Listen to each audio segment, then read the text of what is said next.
Hello and welcome to episode 131 of the Sussex by the Sea podcast. I'm your host, Chris Laverick, on episode 131. No interview this week, but we do have the always wonderful fan roundtable. Enjoy, SBTS fans. And on that roundtable, we've got Rob from Folkestone, Rob from Horsham, John from Canvey, Tom from mighty Hastings, Mark from Whitehawk, and thanks to all of them for making it happen. He's probably getting a few more bench presses in before he comes on, isn't he? If he comes on with just wearing a vest, I'm gonna. Because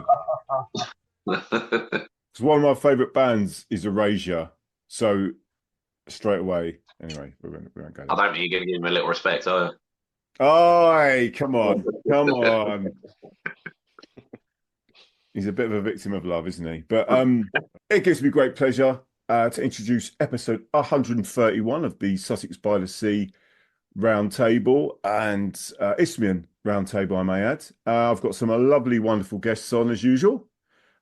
We have Rob from Folkestone, John from Canvey, Robbo from Horsham, Mark from Whitehawk. He's not in his gym gear. He's not hulking up yet. Yeah. Hulkamania is running wild with Mark. We are going to take the piss out of you, Mark. Be prepared.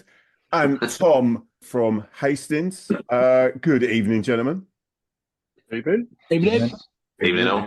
Evening all. As we do with this podcast, because we've got a first timer on. Tom, I've interviewed before, but he is first time on the round table. So we're going to ask you, Tom, firstly, how did you fall in love with your club, be it Hastings? Tell me that story. So I first fell in love with the club. It was pretty much shortly after we'd had the FA Cup run, which Razor, our current interim manager, sort of got us through to the third round proper.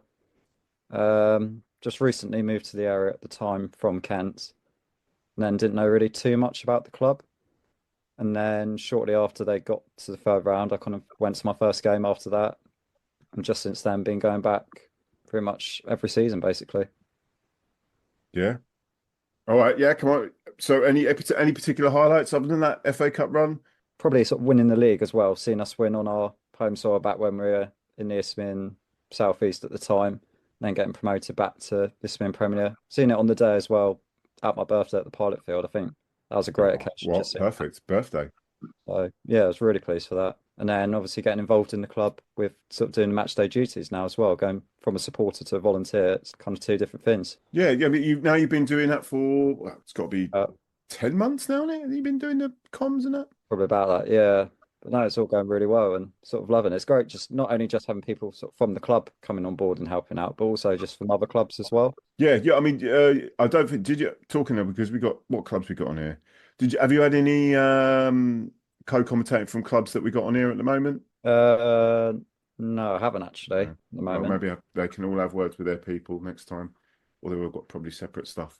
But yeah, so the commentating going well, definitely getting better. I noticed because you're getting a little bit of a cheeky chappy to you now. I like the bit at the end of the last game, unfortunately, where we lost to Wingate. When you said we're playing Tuesday against Deal, will it be Deal or no deal? I mean, there's a little bit, trying to throw a few brutal bits of humour in there. I've tried to add that into the script somehow. It's been quite a hard one to sort of write about, to be honest, but I've included something about that in there. Right in. So I got you on. We're going to talk Hastings quickly. From your point of view, unfortunately with me and work, I haven't been able to make as many games as I should have done. So I can't talk about all of the games this episode, but yourself, Tom, so you were there, both home and away. I mean, it's excellent service for anyone that's a Hastings fan, obviously.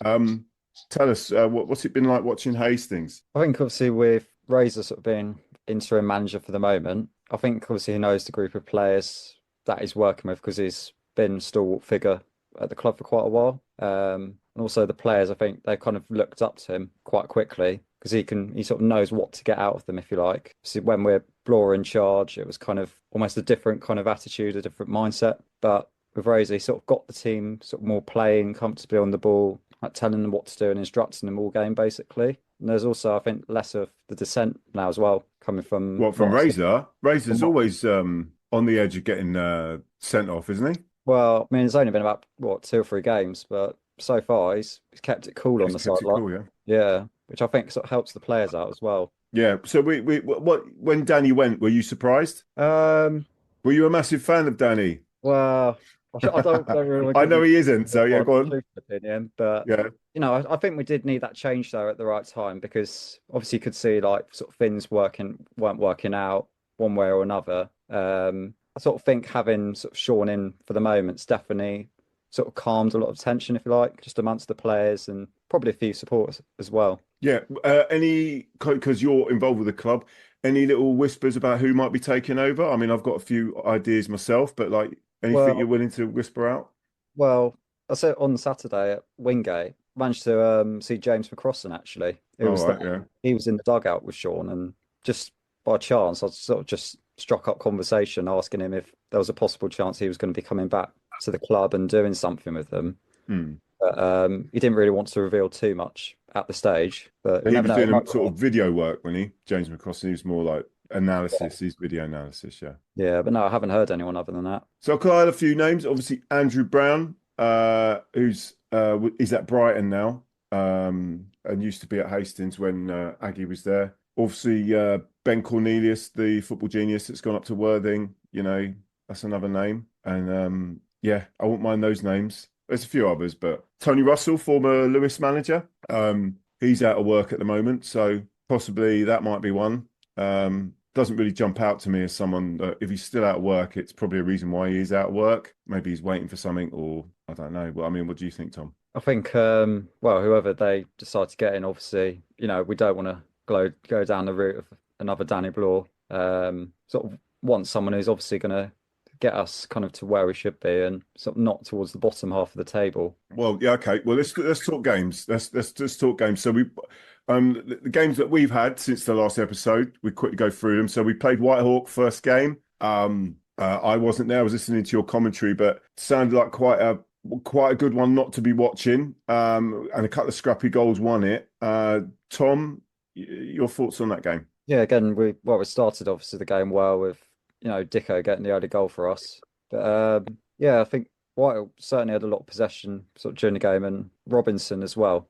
Really, really good player for them. John and I were saying, who was doing the commentary with me, we sort of agreed that they really look threatening down the right, and Walker every time just getting outbeaten completely by him. And then second half, I think Finn was rather fortunate just to get a free kick for us. And then yeah, He dived. well, it's quite hard to really sort of see. He might have got something to the ball. The player took him down, but there wasn't really a lot of contact in it, to be honest. Oh, okay.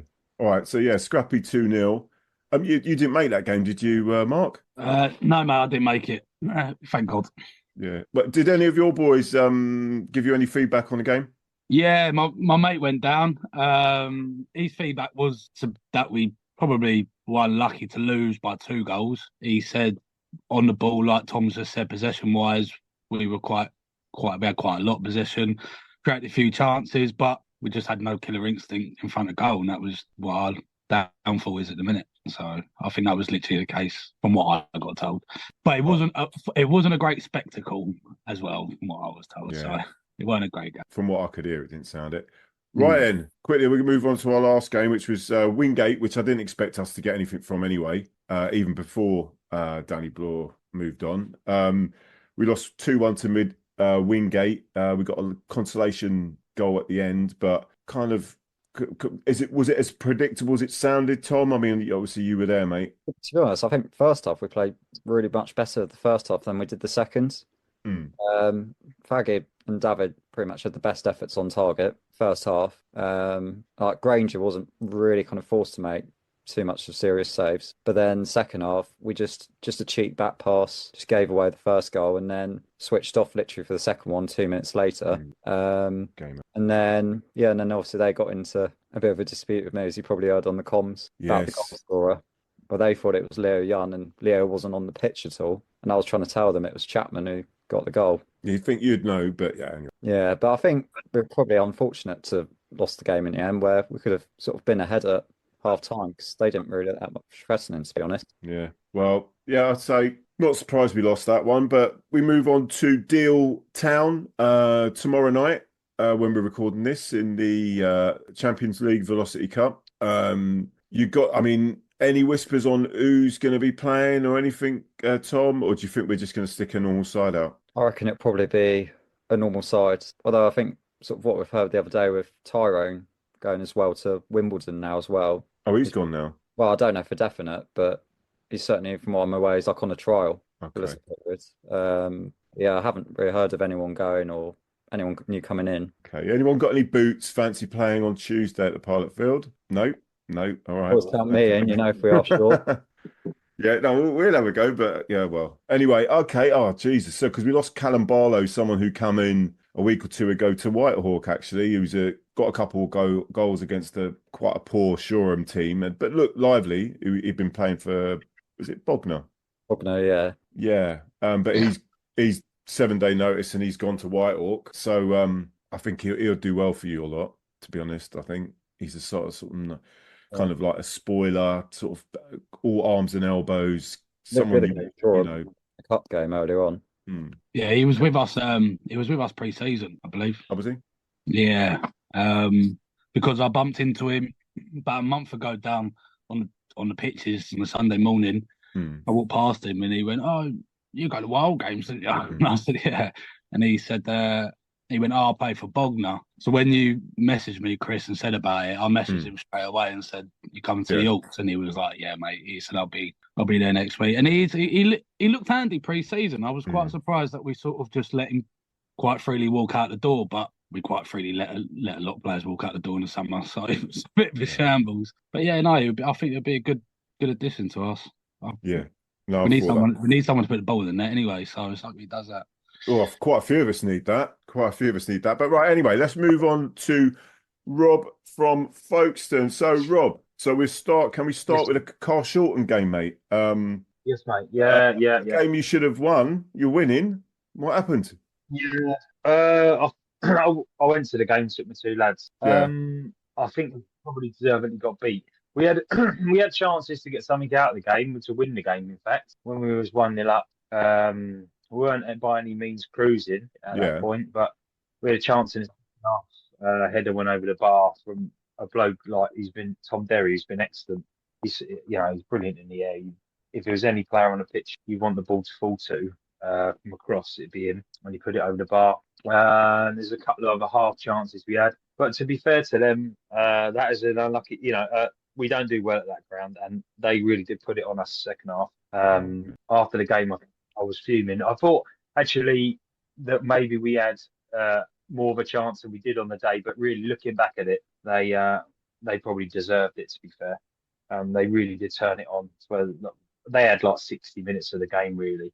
Oh, okay. And they really put it on. So yeah, fair play to them. And then we had so that was a difficult one. I knew it was going to be difficult. And then there's another difficult one. Oh God! Then we had Dover. That was the bigger, and everything about the night, as the first game we had at their place. It felt like it was a massive night. And I think all the tickets were gone by about 6 o'clock, mostly online, which is something I don't think it's just something we just started doing. So that's a new thing for the club. Apparently, we turned like close to 500 people away at the gate. There's lots of people turning up without tickets trying to get in. Yeah. And it was like queuing from both gates, either opposite end of the ground. It was queuing for quite a way. People trying to get in who had tickets. So and the Dover game. Okay, so a red card cost us basically in the second half. Another red card. And the manager said at the end of the game it was the worst decision he's ever seen. But I can't really have that. I think that I don't believe it's the worst decision he's ever seen. You can see probably why the referee gave a red card. It wasn't like a studs up vicious challenge. He was he went straight across the player and sort of caught him and went in hard and modern era, that's the sending off. Modern era, you're struggling if you're putting in a challenge like that. Yeah, and that's our centre forward, and he's been a goal machine for us. He's been very good, and Dan Smith, and he went off. It was a striker's tackle. That's what my mate said to me, and I do agree with him there. Yeah, and then sort of like the rest of the game, I reckon that was about 65 minutes, and then the rest of the time we were all over him. Like, it was an amazing performance with 10 men. Couldn't think anything else but just how well the players played with 10 men. We had chances to come away with something out of the game, and they gave everything. And then and then at the end of the game, there was a bit more than handbags really. Just that George Nickadge and a few of their other players sort of made a beeline to where our supporters were behind the goal, and went to the goalkeeper. I mean, it was mad. I mean, someone said to me that there was a possibility the players thought that we hadn't changed ends, because at the Dover game we weren't allowed to change ends, so we stayed where we were, which is unusual for this level. But we had, the supporters did swap ends in the second half, and it was proper partisan, mood in the ground. And to be fair, they nearly called us a little riot, Yeah. The support, and it was well out of order. Like what they did was just like it was. And they said, "Oh, we did it to them at their play." I'm not having, then I don't recall. I'm not being biased or anything. I'm just, I'm not saying our players are in that sense. I'm just, they sort of give it a moral high ground a fair bit, but that's just them all over. They think they don't deserve to be in this league, and they are. So, what happened, Rob? Sorry, he wandered off, didn't he, Rob? He was doing a few. He had a few bicep curls he was pulling off off camera. Who kicking off again? Not me, mate. I had. To be fair, the 23-year-old in me, the one I keep. He was thinking, right, that's it, I'm on. And I had my foot on the wall, and my body was going, no, don't go to the wall. I was livid. I was so livid when I got home. I didn't sleep till 2 o'clock in the morning, and they had the American election, and I sort of was watching that, and it was interesting. But I was like, you know what I mean? I could feel like the blood pressure in my head pumping. So was it the Dover fan? Was it the Dover fans kicking off? Was it? No, it was their players. Oh, the players. Sorry. Oh, right. Okay. They were all at one end of the ground, their supporters. Yeah. And some of them ran towards their supporters, but the majority of them went towards our support, and they were like really mugging us. It was bad. And then some support were on the pitch. I see the video, like you just see a couple of them running one direction and a couple running the other. Like, what the hell are you going? Didn't they cave in like the advertising hoarding behind the goal as well up their end? Yeah, the barrier behind the goal went over. I don't know if they knocked that out because I thought it was concreted in. But it was a proper derby anyway. When you come home and you sleep on it and you think, well, it was a game you'd be pleased to be part of in that league because it's a really, you want that sort of game. But on the night, I was just livid. Anyway, so that's a Dover game. And then we played Cray at the weekend, and we got a result. Although they missed a penalty, we saved their penalty. 1-1-0 wasn't massively convincing. But we got 3 points. I did notice that I was standing behind a dugout, and their assistant manager turned around and sort of said, "All the fucking money they spent down here, and they can only beat us 1-0 type thing." That's what I heard. I said, "Yeah, you got a fair point." Only 3 points is 3 points, but we can't finish teams off. We wasted a fair few chances, and we seem to be sort of hanging on at the end of the games. A lot of games, which not saying you necessarily expect more, but it's just not massively convincing. But then again, 3 points is 3 points. So it's been an interesting week. We had 3 really good games, and we got 3 points out of those 3 games. So so it is what it is. We're still not that far away from the playoffs. Not that one. We've got a run of home games now. We've got a few home games now. I won't rip that betting slip up yet, mate. I'm not going to rip it up. Hopefully, you've got it in an email, mate. Yeah, where? What was I going to say? Right, who shall we go to? Let's go to. I'll tell you what. Let's go to Mark from Whitehawk before he goes off to do a few more pull-ups. Right. Hello, gents. I've been to the gym tonight, as you all know. It's a regular occurrence of mine. I mean, I would take it up if I was you. It's a very good hobby, so we'll get that out of the way. Yeah. What, taking pictures of yourself at the gym? You loved it. That's going up on your wall, that is. You love it. We were saying the arms of that Brighton shirt just going to get shorter and shorter and shorter as time goes on. Just going to get fatter and fatter, I got it for a birthday present. They got me a medium, and I was like, that's fucking brave. I don't know about that. Hello. I hope you're all good. Anyway, Tom, good. Nice to welcome someone new. Anyway, to the pod. So, Tom, welcome. Anyway, start off with the Billericay game. Yeah, that good draw. Yeah, actually, we'll go from that. Yeah, Billericay was a good point. I mean, it was, again, it wasn't the best game in the world to watch. I think both sets of fans would agree on that. But a clean sheet at home against arguably one of the strongest sides in the league. So I was quite proud of that performance, to be honest. It was a point where the boys were just digging in. They were just fighting for everything. And we had a few more efforts on goal that game than what we'd had previously. So, I mean, they were going over to the end of East Brighton after these shots, but like at least we were getting them in. It was nice to see. Good point. Thought we would sort of build on that. But we just haven't. And it just, I mean, fancy losing to Hastings and then fancy losing to Canvey, you know what I mean? It's just dire. But yeah, I mean, like we touched on earlier with the Hastings game, like I said, my mate of mine said that, you know, the pitch was quite heavy, long grass, which sort of suited Hastings probably a bit more. And you defended really well from all accounts, what I heard. But again, it's just that being clinical in front of goal. We haven't got anybody at the minute who can put the ball in the back of the net. The one player we thought would be that player was we had a player called Botty come in, and he was a bit of a unit, lanky, runs around like mental, nice long wavy hair, like slicked back, proper like Italian looking. And he scored a couple of goals and out of nowhere just leaves. So that was a bit strange. So I think we're probably pushing about 40 odd players played so far this season throughout the squad. One positive is our goalkeeper. We finally found what looks to be a solid number one. We've been, I think he's our fourth this season we've had so far between the sticks. So, but he saved a couple of penalties. I know on Saturday he saved the penalty, didn't he, John? And then got the follow up. But that's right. Yeah, he was quite unlucky. I'll give him his dues because he done really well to push it onto the crossbar, but it's just fell. Just got that little bounce, just take it back into the path of our boys at the penalty. So he was unlucky in that regard. Yeah. So I mean, it's quite nice. We've got a looks like a decent shot stopper, decent goalkeeper. And then the Canvey game. I mean, John would know a lot more than what I did. I couldn't make it, but I mean, I thought we would just push on quite positively from the Billericay draw, and then it seemed to just come back crashing back down to earth again. And to be honest, nothing looked that positive at the minute. From what I'm told, obviously with Barlow coming in, that's a positive.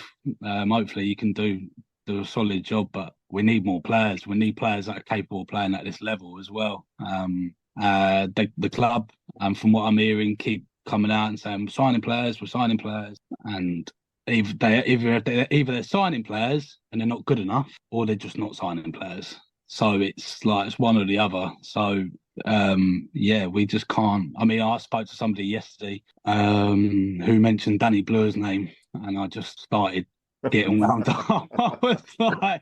I was like, do not mention that name to me. I was like, I will not be done over.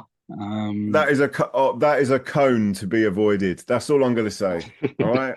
I know. So just going. I mean, obviously going after what you boys have been saying about him, and he didn't really have the dressing room at Hastings by the sounds of it. So, but it might. Honestly, though, Mark, like what.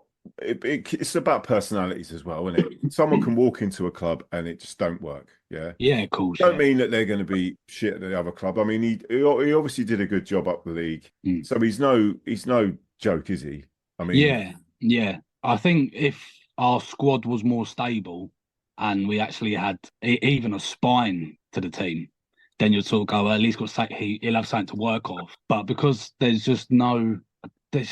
I mean, Kai scored on Saturday, which was really good to see. I mean, he's literally he was our shining light last season. Got him on loan from AFC Wimbledon, and I'm surprised he's back. To be honest, I'm surprised he's not playing higher up. But I mean, he's probably looking at the squad and the team and going, "What the fuck have I come back to here?" I mean, all we had to do, quite simply, the end of last season, was build on what we had. We finished so strong. And I don't know what's happened, to be honest. It's just sad to see, and it's as much as I love nothing more than following a team that's playing shit, because when you get them wins, it feels so much better. Exactly. But, yeah. But the difference is it just seems like, I mean, people will say they care, but I come on here and I'll say pretty much every time, just seems like people at the top level don't know what they're doing. And yeah, it's just frustrating. I think they've got their head in the clouds with their their predictions or where we should be or what we should be doing, because it's just not realistic. All right. And well, So yeah, really happy. Wingate, you got Wingate on Saturday. Yeah, Good luck with that, mate. thank you. It's gonna be dire. But You never know. you never know. Football's a funny old game, isn't it? You know? And we all know what can happen. So I'm always optimistic. Every week I'm optimistic that we'll get a result. But the season's still only early. Yeah. As many games as we've played already, and as excited as some fans want to be for where they are in the league, it's so much can happen between now and the end of the season in this league, and anyone can literally beat anybody on their day. So it's still the point. If you look at the league table from where we are to, I don't know, 8th or whatever, there's not much difference in it. Oh, absolutely. It's only a couple of wins and then we're back up there. So yeah, trying to be optimistic, Chris. Good, mate. Yeah. So honestly, so when where was this Danny Bloor rumor then?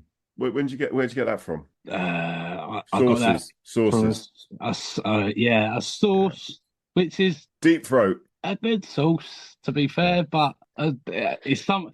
Take it all with a pinch of salt. You don't know what's going on with these clubs, do you? Yeah. You don't know what's happening. So yeah, There's the racetrack near you. So yeah, Bloor's all over it, mate. He's at Whitehawk. Oh yeah. Well, funny enough, a couple of weeks ago, the Billericay game, Steve King was down there with Darren Freeman floating around. Right. So Interesting. one of the boys said to him, because he was standing there taking notes as well, he was standing next to me basically. So I was looking, and couldn't be asked to talk to him, to be honest. But yeah, my mate said to him, "Oh, are you coming back?" And I think he said something along the lines of, "Don't know, maybe, or we'll see." Well, I think he'll want a budget, which is ridiculous. So and from when the team he had to the team we've got now, it's just chalk and cheese. So we haven't got Danny Mills up top, we haven't got Sergio Torres and players like that anymore. So we've got some boys that should be playing probably a division below. But yeah, that's what. Yeah. But it's all good. It's all good. We will get 3 points, I believe. There you go. That's what I like to hear. Okay, right. I'll tell you what, John. We go to you, John Canvey. Go to you, sir. So, can you start from the Chichester game? Yeah. I mean, I'll start from there, and I'll give Mark a bit more recent positivity in a minute when I get on to his one. But yeah, Chichester. I don't know. We went into that one, I suppose, feeling a little bit more confident than we did at the start of the season, because we'd come off the back of a good October. And then for some reason we decided to, I don't know, just turn up and play rubbish. I mean, it was an odd one because to begin with in the game, we were all over them. And I'm not even trying to, big us up. Like, it was a case of we were forcing them into mistakes at the back. If we had just been more clinical, we could have been about 3 up in 20 minutes. And then they just took one long ball down to the big number 9 and he scores. So it's like, that's typical gambling performance all over. But yeah, I'll be honest, I'll give that Chichester their dues in terms of, I don't think they got sort of oodles of quality across the pitch, save for the number 9. I think if someone with a bigger budget in the area is looking just for an old school, scores your goals, just get him in that position, that Jimmy Wild is someone should take a punt on. Because, yeah, he ran us ragged that afternoon. Yeah, I mean, like I say, he scored. Then we got the most freak equaliser ever. I don't know if anyone's seen it. It was floating around on Twitter. Literally, their goalkeeper, I think we've gone again to put him under pressure, which is what we were doing for a lot of the first half. And he just kicked it, and it's just hit one of our midfielders on the head. And from about 40 yards, his head has just floated in because the goalkeeper's well off his line. Most bizarre equaliser. John, send us that, mate. I'd love to see that. I will. I'll send it to you afterwards. It's floating about on there. But yeah, I mean, we sort of went in half time 1-1. We thought, all right, okay, we've had our chances. Let's try and keep that ante up, and we'll have these second half. But we did the exact opposite. We come out. We're the ones who looked shaky at that point. We started making so many stupid mistakes in the midfield, so many wayward passes, and which made it easy for them with their 2 goals. Again, it was just hoofing the ball long, getting it on the break, and I think they got a corner out, and one of them scrambled that in, and yeah, then that got it down to the big number 9. And he scored again. Their captain had a moment of madness after that. You think 3-1 up, okay, don't do anything stupid. He literally goes to try and smack our winger, gets himself straight red, which was probably the daftest thing he could have done. But from there on in, I kind of knew they were just going to stick all 10 men behind the ball, defend what they had. I mean, they were entitled to do that at that point anyway.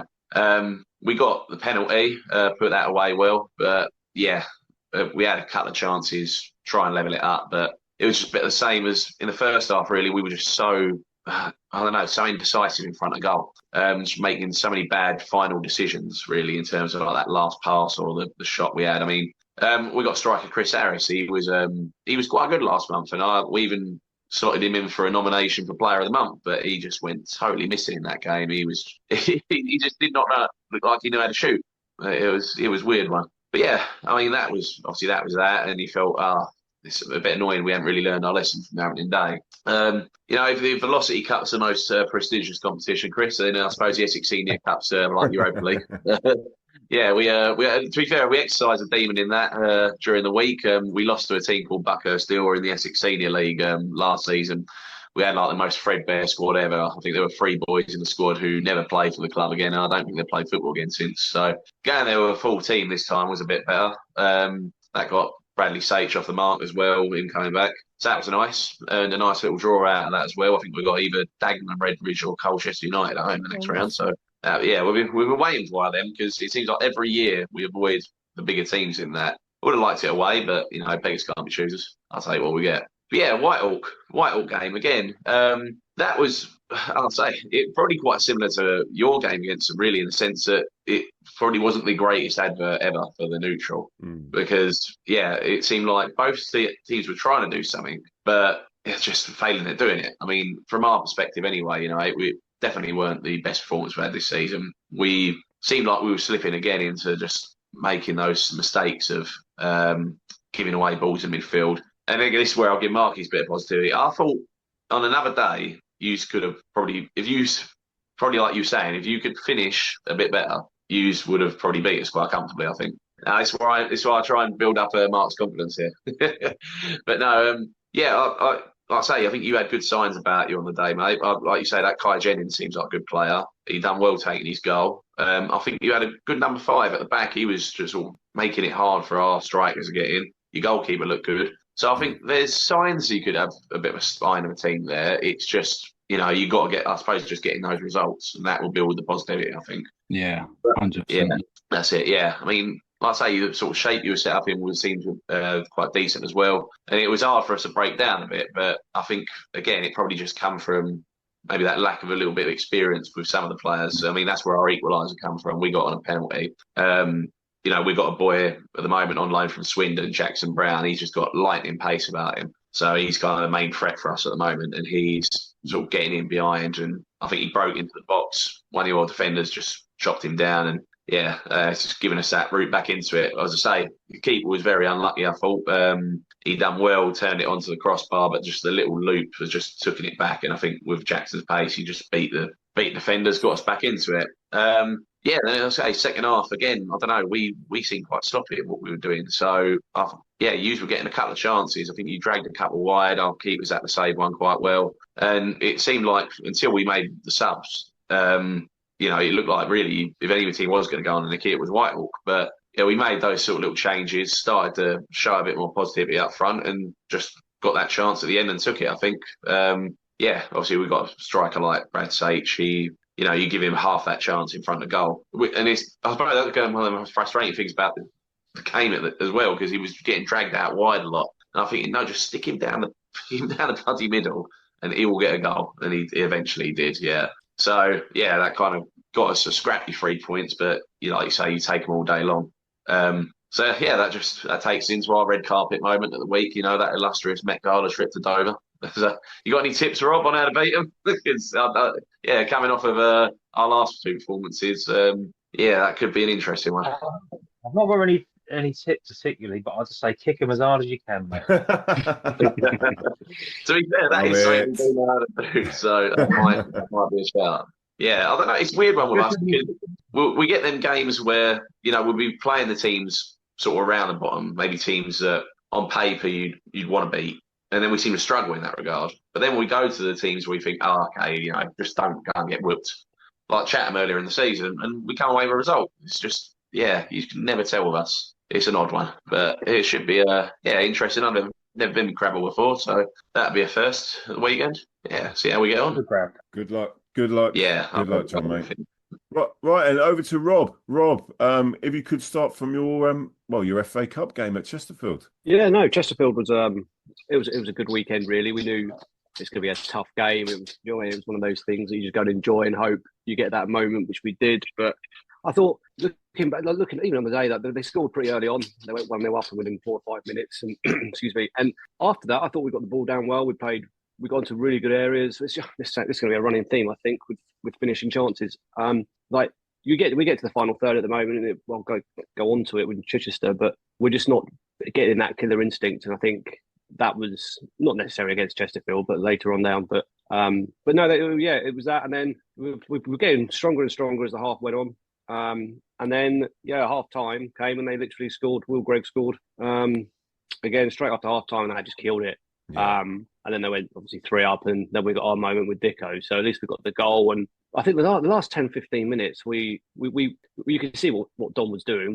We kept Ola on the bench. We got Dan on the bench. We just kept the pace there. So hopefully that you could then counter attack. And they caused some major issues when they came on, but the game was done. But it was a good day out. We didn't disgrace ourselves at all. How many did you take? Because I saw was it about 4, so it's 500 or 4, 9 were there. So it's 563 official Horsham fans. And I don't know if you've seen the footage on Twitter or anywhere, but we're all together. It seems that it was a good day out. We made the noise, so we just didn't stop singing. So and all the Chesterfield fans and everything were brilliant leading up to it. They're coming up to us and saying that we did the club proud. So that was the main thing. So that was a good, seems a lifetime ago now, but that was a good weekend. And the boys know what they're doing now. These things don't, they turn up and they know we've been fortunate. But I would say that Chesterfield, out of the two, Carlisle and Barnsley, Chesterfield were far the best team, to watch, to play.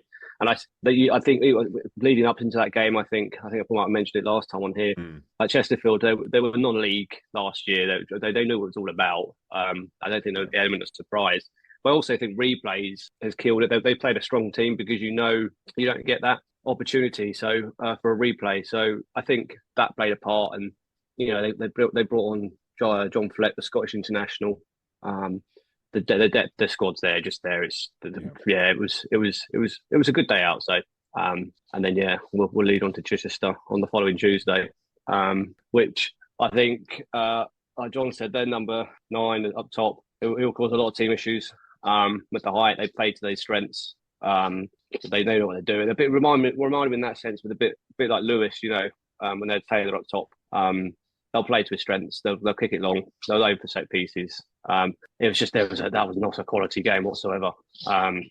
Scrappy, and you could say, like, a lot of people, speaking to fans afterwards, were saying, "Oh, it's because you've done Chesterfield and you come on the Tuesday night." But the team was rotated, so we keep going on how strong our team is. So these boys need to sort of step up and play a little bit more, I don't know, consistency really. For the first, there was hardly any chances, to be honest with you. And then they get a penalty with about 6 minutes to go. So you're thinking, right, that's it, that's game done. To be fair, the boys did respond. They turned up the last couple of minutes, and we got the equaliser. It was an own goal in the end, but it was. It's a bit boring. I said it the last time we were here. I think there will be a team. I think we will finish the 5 or 6 goals, but we seem to use them all up in one game. Like, we're not. Something's missing. I think there's that click that's not there at the moment, and I just don't think we can get a run together, like most teams want to do. But is that because of the rotation though? Because it's not just one. I mean, at least the last 3 or 4 games you've been rotating. I think that goes back to sort of there's something missing, so he's trying to alter it to see what it could be, and dropping one player and not another. Like with Sham, or is it Dan up top, or is it? It's Chris. When you've got so many players as well that play different areas, sometimes that's not a good thing.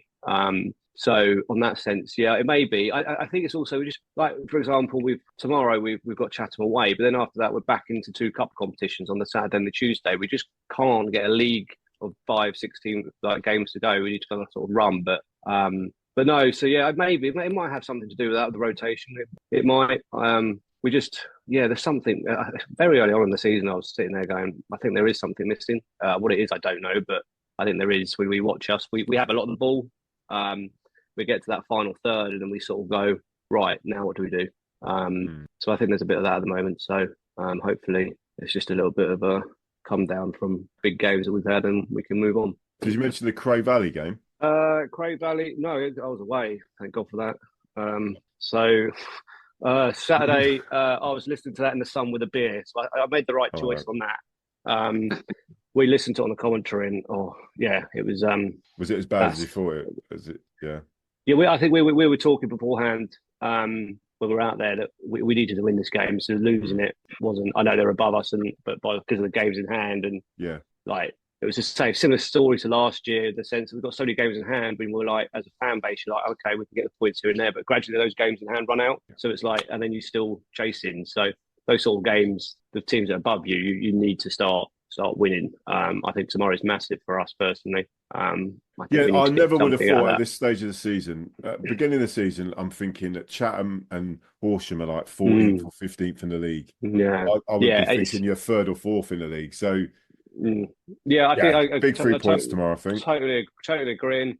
And like the guys have been saying, it's a long way to go. And I think the only thing that's, if you look at the table now, we looked at the league table on a Saturday evening. There's no one from say Whitehawk right up to 8th, 7th, 6th. There's no one running away with it this year. I think it's going to be so congested. There's going to be so many swings to come. I think you will get some surprises in those playoff places. I really do. And I think the league is so competitive.